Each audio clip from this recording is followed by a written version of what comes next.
Okay. Okay. All right. Welcome to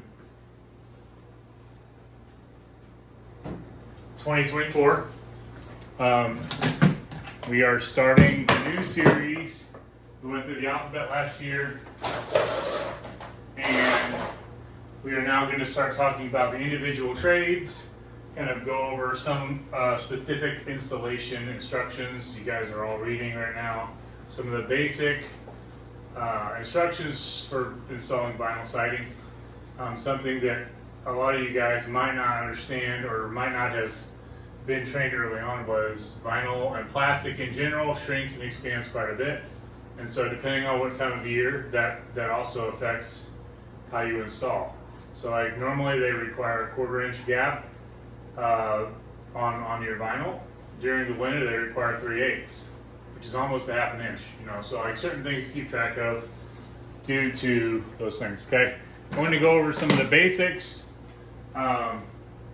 Today is the third? 1, 2, 1, 2, 24. 1, 2, 24, and we are talking about vinyl siding today. Okay. Couple things to keep in mind. Vinyl typically is measured in squares. Does anybody know how much a square is? 10 by 10.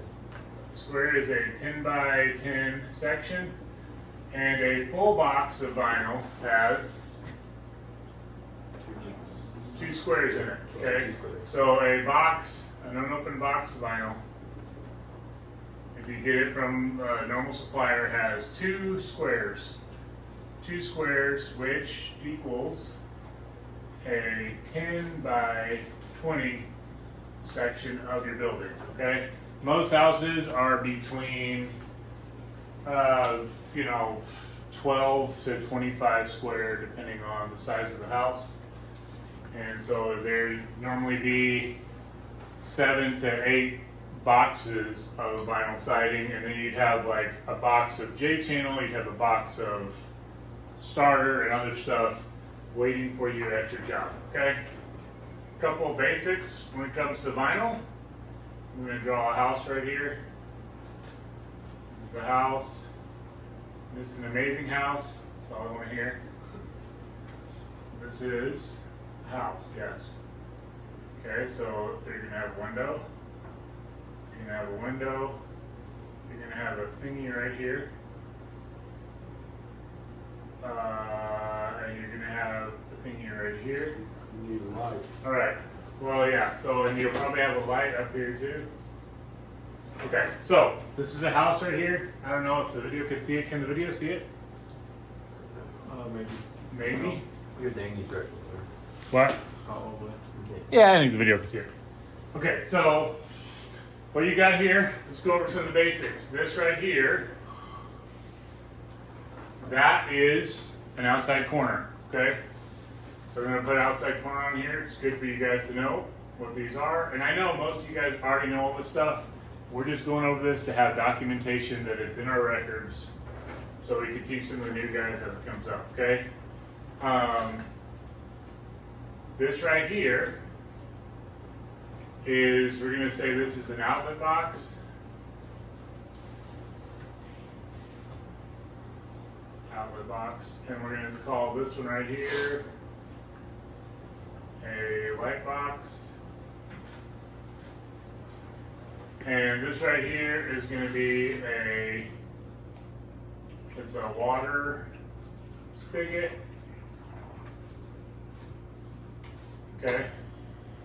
If a house is, so this would be a range style house. Range style houses are typically just a long rectangle.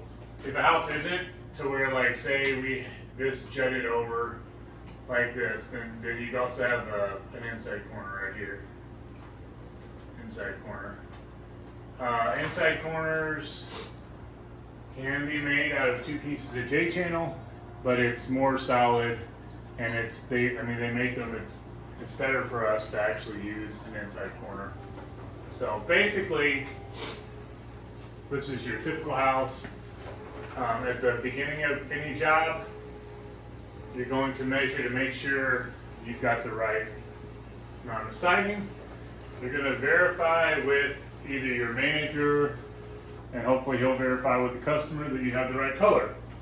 Because there's always a chance that something got mixed up or you got the wrong stuff dropped off. So at the start of any job, part of your checklist will be, okay, right, this is the color we're putting off, this is the right location. You know, like, start on the wrong house, give somebody a free siding job. And you're going to, if it's a new construction house, you're not pulling any old siding off. But you normally take pictures to start the job just to verify. So normally picture to start, end of the day, at least one or two of each, just so we know. And we'll start going over some of the basics of an install, okay? The vinyl siding comes in a couple different thicknesses. We like to put more of a premium vinyl siding on. Cheap vinyl siding is generally thinner. So a cheap vinyl would be like a 0.40 or a 0.38 thickness, okay? We try to do like a premium, I don't know how you spell premium right now, but we're going for like 0.44, 0.48, 0.52. Those are pretty thick. They're a little bit harder to cut with snips, but it's a stiffer siding. It's less wobbly. You get a little bit more chunk out of it, okay? Most of the time, we're doing 4-4 is our siding, okay? Something that you'll hear is there's two main profiles of siding, okay? So this is my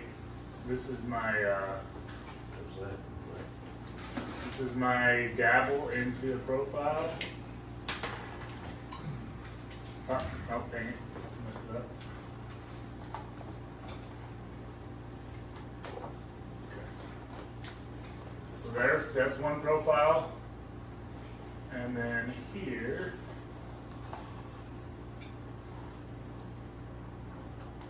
is the other profile, okay? Does anybody know what this is called? Dutch lap. Dutch lap, correct. So Dutch lap has this flat section. So it kind of comes out and it's flat. You've got two kind of, if you think of a Dutch oven, it's a little bit more like of a, it's more of a bubble, okay? So it comes out both here and here, okay? And then this, I don't know if it's actually called something. Just flat. Just flat. So this is just two angles. So it's just angle. Okay, it's kind of like you're replicating old siding a little bit, where it's just lapped on. Okay. Regular angled siding does not hide warps in the wall as good as Dutch lap does. So, like if you have a house structure that may have some waves in it and stuff like that, because you have those lines right up against the plywood, you're more likely to see waves in it. So we typically like to use Dutch lap as much as possible. It's not always what the customer wants. Sometimes they want just regular straight siding. But the reason we like Dutch lap is it does hide a little bit more of the imperfections in framing as we're going, okay? Siding is typically considered 4-4. Okay, so you've got this piece right here, basically like this, and this is your nail flange here. This is 4 inches, and this is 4 inches, okay? Does that make sense? So typically, like your piece of siding will cover 8 inches of surface at a time. You'll see 8 inches of your siding, okay? Just so you're aware of it. On that note, if this was our first piece of siding, you're going to have what they call a starter strip, which is a piece of metal that's normally 3 inches, like so. It's gonna have a little kick in it right here. It'll get nailed right here, and that's where our first piece of siding hooks on. And you have your thing there. So you have starter for the start of your run. The only time you're not going to have starter is if you're on top of a concrete pad or something, and you have to have J channel. Okay, so J channel can be used as a starter. It's not normally recommended because you don't have anything securing this from flapping. So if you notice this, if this was in a piece of J channel, it's just kind of resting in there, and so it's going to move around a lot. The wind might have more of a chance of pulling on it, depending on where you're at. Sometimes it's got to be that way. Just be aware of it, okay? Next thing to kind of go over is siding is something that's, if you do it correctly, it should always be perfectly straight. So you're always having a straight level line across your house. What a lot of new guys, when they're dealing with siding, run into is, say a house is on a hill like this, okay?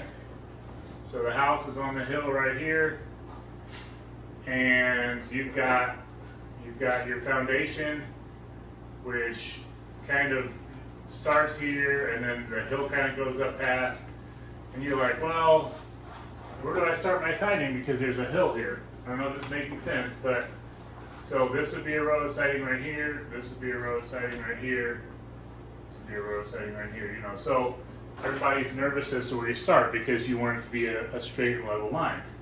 Or say maybe on this side of the house there's a hill to where, you know, it kind of goes up and your siding would be hitting on the side of the hill. So one of the things that we do, no matter what the house does or what the landscaping does, is two things. The way a house works is you've got your foundation. I'm going to do this out of cinder blocks here because most of them are concrete. And then on top of that, you've got a top plate. That top plate is going to be standard on all houses, okay? And that top plate sits on top of your foundation at 1.5 inches. You've got 1.5 inches right here. Okay, now depending on your framer, the framer might put their sheeting, their 4x8 pieces of sheeting, over that top plate by up to 1 inch, depending on what you want, okay? So you may have the sheeting stop right at the bottom of your top plate, or your bottom plate, I guess you'd say. You might have it go a little past it. What you will not have is you will never have wood or any kind of top plate onto dirt combination. You got all kinds of issues when you have wood meeting with earth, okay? It's not supposed to happen. Either the landscaping was done incorrectly, either, you know, there's different factors why, you know, sometimes you have dirt very close to your siding. But for us, our siding should always stay off the dirt, and it should always be somehow connected close to where that top plate is, okay? So your top plate is always going to be a 2x6, 2x4, depending on where it is, you know. Might be a band board right there that's sitting, that holds your floor joists on. Our job, depending on the situation, is to always make sure that our siding is going to be straight, and our starter is normally always connected to that top plate, okay? So if this is our top plate, our starter would go at least halfway on it, hopefully get nailed into it. It might hang past a little bit just to make sure everything is sealed correctly, depending on the situation, okay? Keep that in mind. What you do when you've got a customer or a house that has different elevations on different sides. So say your house, this is your straight house here, okay? Something like this. Well, that's a weird house. Say on the back side This back side over here is a walkout basement, and it's framed. But this front side does not have a walkout basement. It's just got a regular porch, something like that, you know. So your first row siding is here.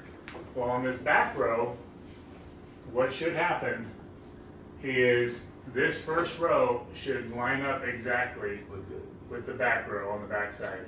And then you would basically measure down, start your row here, work back up to where every corner should always line up exactly. Okay, now you'll have a step down. Does that make sense? You're gonna have a step down, but every corner around this house should line up exactly. And any fluctuation would be like one piece lower or two pieces lower. And so the end result is you have a perfectly square, yes. So should you always start at the bottom of the house, like the lowest point, or? You don't have to, as long as you know how to measure. Okay. But you always have to factor in.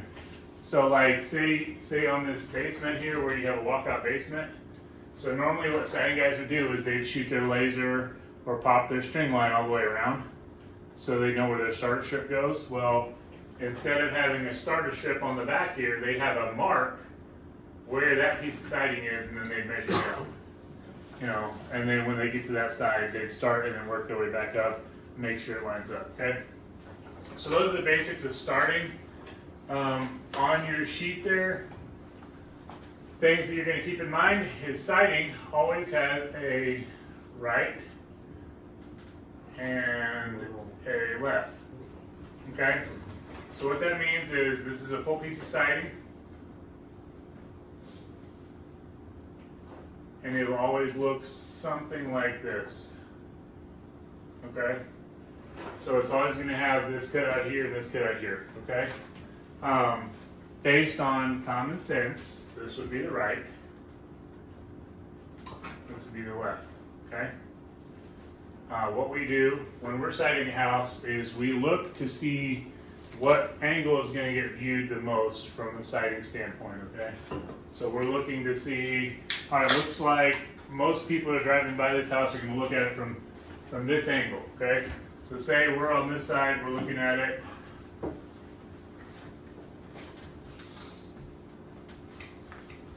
We're looking at it and we see it and it's amazing. And so due to us looking at it from that angle, we're always going to start on the left side. And the reason we're going to start on the left side Overlaps? is because we want our overlaps to always be towards the angle that's being viewed, because you're less likely to see it. So we start with this piece right here, and we're always going to have our factory to factory as much as humanly possible. You should never have a cut in the middle of your siding. There are ways of doing it, but for us, just a general rule, your factory should always be in the middle. So we'd start with a full piece, okay, right here, and we'd always have this factory right, because we're trying to view it. Our next piece is normally going to be 30 inches to 24 inches to the left. Our next piece would start here, and we go all the way back over this corner. This is going to be a corner right here, and we are going to leave a 1/4 inch gap inside that G channel on this corner. And we're going to nail every 16 inches, preferably on studs. There's sometimes where it's hard to find the stud, but your goal is to find the stud. Most siding has letters and numbers on it. If you look on here, I don't know if this one will for sure, but you'll see they have X's every 12, well they have X's every 10 inches on this one. But I have minimum every 16 inches, 10 inches is fine. You're trying to hit something solid if at all possible, and then you'd work your way up. Okay, so this next piece would be here, and you'd work your way up, and then the cutoffs will be able to go onto this side, you know, eventually. It might be 2 pieces down the row, but you save all of these cuts, and then this cut right here that you've made, this is the X piece, will then notch perfectly in to this factory. And the way that factory should go, I'm I'm going to demonstrate with a piece now, is it should overlap about 1/8 of an inch underneath this little notch right here. I'll show that in person. Should overlap about 1/8 of an inch, and you're then the end picture will be where all these siding pieces are hidden to where when you look at it this way, it's pretty hard to notice the left. That's the goal. Okay. Things to keep in mind when you're cutting siding is, we've already talked about it just briefly, is temperature affects plastic and vinyl. So if it's below 40 degrees, then typically you're going to leave a 3/8 gap. If it's really hot, you might leave a little less. You might be more like a little less than 1/4 because it's already kind of expanded. It gets softer. If it's really cold out, there's a good chance siding can become brittle to where it can actually crack on you. It's good to be careful. So typically, if you're working during the winter time and you're doing siding, you want to get your siding out and let it kind of get warmed up. So instead of it being in a box, you'd actually remove it from the box, kind of let it spread out a little bit, let that sun start hitting it. Sun warms stuff up very quickly. Okay. Other things to kind of keep in mind for siding is siding, the pressure is always going downward. Okay. So it's hooked on the piece below it, and you have your nail right here. Okay. Your nail should be straight as much as possible, okay? So your nail isn't going to get hammered all the way in. You're going to leave the nail to where the siding is loose and can move and flex. The siding hole looks like this, okay? And that nail typically should be centered in the hole, and it should be straight. What happens if your nail is angled is it's going to force that siding harder on the wall, so it's not going to want to flex as easy. If it's angled the other way, that siding is going to want to slide out. You might want to put a little pressure to it may not hook in as good. So our goal for our nails is a straight nail through the siding. Consistency is a very important part of doing siding. Okay. All right, I'm going to briefly go over different boxes. If you have a pipe with a faucet sticking through a wall, obviously you can't cut that pipe off and reattach it. I mean, maybe Ben could, but most of us can't. So on siding, what you're going to do is you're going to use a split pipe box. I'm pretty sure it's called something else. I have one here though, basically. So you have your ring. This is just a normal ring. And then what you have is you have this coming in, and then basically you would clip around that pipe to whatever size you need. There's always a top, there's always a bottom, and you should make sure it's perfectly level, so you'd have a little torpedo level. You put it around there, anchor it all in, and then Does the little part always have to go on the bottom? it depends on the way the box is made. But there's always a top and a bottom, and the reason why is it's overlapped because you're trying to waterproof it. So your overlap needs to be correct regardless. Some guys will actually tape around their box after they do it, kind of like a window. Right.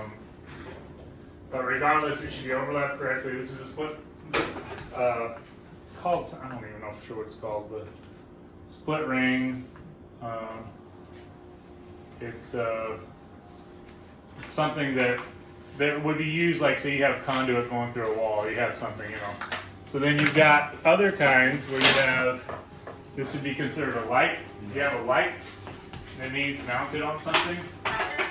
Typically what you don't want to do is, what you'll see around here, a lot of redneck ones, is you'll have, there's a light on the side of the house, right here, and they'll just side over it and then screw the light directly to the siding. Well, you're kind of pinching your siding, and it's, I mean, it can look okay, but it's not like proper. So typically what you do is you put this there, you run your wires through there, the light will then mount to this box right here on a nice flat surface, and then you get your J-channel ring to go in there and to, you know, make it all seamless where your cut lights that flush center around out? it. Cut You the center. can, yeah, I mean, it's typically just for the wires going through there. Okay. So, I mean, it's something to keep in mind. And then same thing, always leveled. You know, make sure that it's placed in the right spot, staple down. Keep those things in mind. A couple things you can use, we use these sometimes. This is one of our siding guns. You can use Where'd these. you get that at?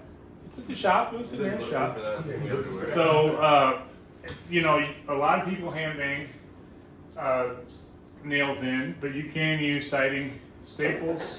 These are designed to hook only the top end. Let me see if I can get you a piece here. So, these are designed to hook in a certain way.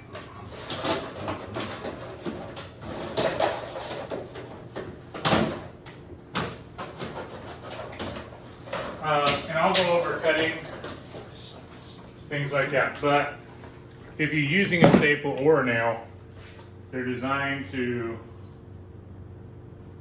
There's one out. Let's see here. Remember when we was trying to do that?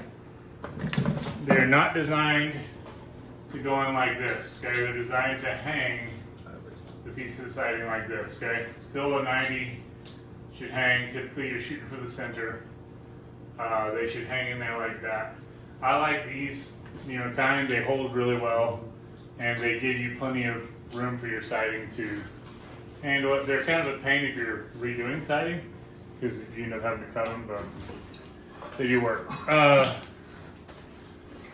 When you're, let's go over the two sides real quick. So this, what side is this? Left. The left, okay? So you got your left, you got your factory here. If you're going over, siding, normally you'd have a speed square with you to mark your line, to make sure you're cutting your line nice and straight. Siding is a lot about accuracy. Straightness. So I've got, this is the right, this is the left. If we're looking at the house the way we were earlier, so if we're up here looking at our house right here, this is our house, then we're going to start this piece, right? No. No. James is just nodding his head over here. We're going to start with this piece because we're lapping, okay? So if we start with this piece, our end lap will then tuck underneath here. And like I said, 1/8 of an inch, 1/4 of an inch, you know, not much, but it's going to be just a little bit right there.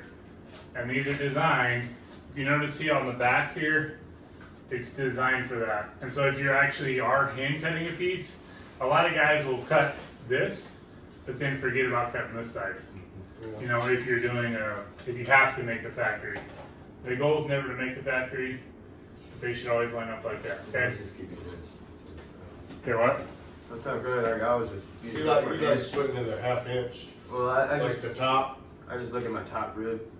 Yeah. It makes a There's difference, ways, yeah. I mean, old siding guys have a lot of Usually tricks and different things to do. Was that like a 1/4 inch? Things to keep in mind. Typically, most of us are right-handers. You can use snips if you're left, but they do actually make a straight siding snips. Okay, so like I think these are Those are right. straights. Oh, they're straights, They're yeah. all triples. Yeah. So like if you're cutting a piece, what I normally do is I start at the bottom. I cut. I don't try to cut the whole thing. Okay. So I cut one layer at a time for the most part. So I'm going to start at the bottom, and then I work my way all the way to here, and then you'll notice how I always bend my siding, typically. Now, there's siding guys that have hands of steel, and then when you get to here, I stop there, and then you have to hit this in one, okay? There's siding guys that just will, the whole thing. You do run into possible issues of pinching on these crease points if you don't take them individually. So it's good to keep an eye on it. Typically a siding crew should be like 3-man at max. Like you normally have one main installer with a helper who's helping like put stuff up and help nailing it, and then a cutter. That's really all you need. Like that's typically a walkboard on the side, maybe 2 walkboards set up, and you go from there. Other things to keep in mind for siding, to wrap this one up for today, is you only notice what you miss. Just like in mowing a yard. So like the thing that you're like iffy about is the thing that everybody's gonna see. So like siding, if you do it right, nobody should notice anything. If you mess up a piece and decide to install it anyway, everybody else is gonna see it because it's just the way it works. So things to keep an eye on is this last top row. Sometimes we'll silicone it into place. Sometimes we'll use special nails, clips, and things like that. Depending on how you do that, that's going to be your weak point in the siding detail that people may notice. They'll notice like your gap being too big around the window or around your J-channel. We'll get into how to cut J-channel properly around windows and doors at a later date or probably on site. The main thing to be aware of is when you're doing vinyl siding, make sure you follow the fundamentals. You've already got like a sheet of some of the fundamentals: straight, level, factory to factory, using proper corners, using proper rings and accessories. Doing those things will kind of help protect the company. It'll help protect you as an installer, and the end result would be, more customers, better jobs, and sleeping good at night because you did a good job. That kind of stuff. Does anybody have any questions? Yeah, you mentioned a phrase or words earlier. Common sense. What was that? Common sense? Oh yeah, what was that? Yeah. So common sense is something. It's kind of a rare. It's something that is not as. We're not back on C, okay, so. Common sense. I mean, like that.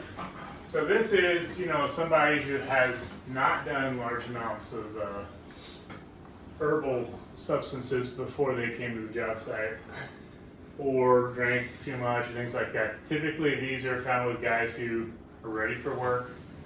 Their brain is clear. They're not a little too relaxed. They're not like, they've actually got their caffeine before they came to the job. So by the time they're at the job, they're thinking clearly. They're on the right page, which, obviously all of us would be that way. But, the goal is, if something ain't right, then maybe you shouldn't do it. Maybe you should talk to a manager, or if you don't know how to do something, maybe you shouldn't do that until you talk to somebody who does know how to do it, Just because we're here to get a paycheck does not necessarily mean the best way to get a paycheck is to do something you don't know how to do, Because sometimes that makes the company lose money. So then we're paying you and losing money, which means eventually we'll stop paying you because we don't have any money. Keep that in mind. That's pretty much it for now. I'm going to maybe try to figure out a way because I want to try to keep these 30 minutes or less, and I have no idea how long it's been, but I feel like it's been 30 It's been minutes. an hour. Is it really? Not really. Well, we started. Yeah. Either way, I'm going to try to keep these shorter. I think they're